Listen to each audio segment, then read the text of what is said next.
ஓட்ட தெரியாது அவனுக்கு. அவங்க கொண்டாந்து காரை சாவியை கொடுத்துருக்காங்க, காரை நிப்பாடுன்னு சொல்லி. இவன் போய் வேறவங்ககிட்ட சாவியை கொடுத்து போய் நிப்பாடுன்னு சொல்லியிருக்காங்க. வந்து 10 நிமிஷத்தில் சாவி அந்த அம்மா பொண்ணுக்கிட்ட போயிருந்துருக்குது. அவங்க பொண்ணு வந்து 1 மணி நேரம் கழிச்சு தான் கொடுத்துருக்காங்க சாவின்னு எங்களுக்கு தகவல் வந்துச்சு. அவங்க 10 பவுன் நகை கொண்டு வந்தாங்களா, இருந்ததா அந்த இதுக்குள்ளே காருக்குள்ளே இருந்துச்சா நகை, அவங்களும் கொண்டு வாங்க. அவங்கள விசாரிக்காமல் இவனை அடித்தது தப்பு. ஸ்டேஷன் கொண்டு போயிருக்கணும். இவங்களுக்கு அதிகாரம் கொடுத்தது யார்? அடிக்க சொல்லி போலீஸ்காரனுக்கு அதிகாரம் கொடுத்தது யார்? எங்களுக்கு நாளைக்கு பிள்ளை இருக்குது. இவனுக்கு கிடைச்ச கதி தான் நாளைக்கு எங்களுக்கும்.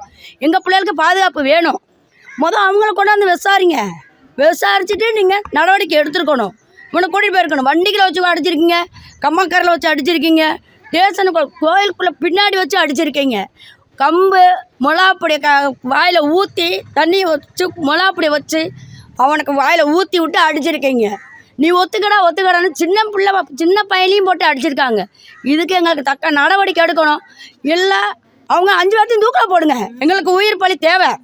எங்கள் பிள்ளைய கொண்டது மாதிரி அதே மாதிரி அவங்க வீட்டில் அவங்க பழி வாங்கணும். அவங்க 5 பேர்த்தையும் தூக்கில் போடுங்க. இந்த வீடியோ பார்த்தோன்னே எப்படி இருக்கு? இந்த வீடியோ பார்த்தோன்னா எங்கள் பிள்ளை நாங்கள் நினைக்கிறோம்ல, அவனுக்கு அந்த கதியை நினைக்கக்கூடாது. அவனே என் பிள்ளை தான், என் அக்கா பையன்தான்.